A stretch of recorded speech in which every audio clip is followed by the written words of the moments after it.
আসসালামু আলাইকুম দর্শক, শুরু করছি লিভার সিরিজ। আজকের পর্বে জানাবো লিভার কি এবং কোথায় থাকে।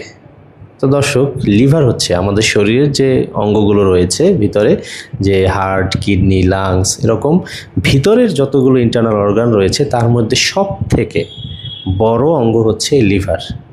তো লিভারকে আমরা কিন্তু তাহলে দাদাভাই বলতে পারি, এবং এই লিভার হচ্ছে আমাদের শরীরের ভিতরে একটা রাসায়নিক কারখানা। এটা কিন্তু অবস্থান করে কোথায়? আমার শরীরের ডান দিকে ঠিক এই জায়গাটা আমরা লিভারের অবস্থান জানি, এবং এইটা থাকে হচ্ছে ফুসফুসের বা লাংসের নিচে এবং স্টোমাকের উপরের অংশে। তো এখন আপনারা সহজেই কিন্তু বুঝতে পারছেন যে লিভারজনিত যে কোনো ব্যথা বা সমস্যা কিন্তু আমরা ডান দিকে ফিল করব। সো যদি কখনো ডান দিকে ব্যথা হয় বা আপনাদের ডায়াগনোসড থাকে যে লিভারের সমস্যায় ভুগতেছেন দীর্ঘদিন ধরে, তারা অবশ্যই ন্যাচারাল মেডিসিন গ্রহণ করুন এবং আমাদের সাথে যোগাযোগ করুন। ন্যাচারাল মেডিসিনের মাধ্যমে লিভারের সমস্যার খুব যুগান্তকারী এবং চমৎকার সমাধান সম্ভব।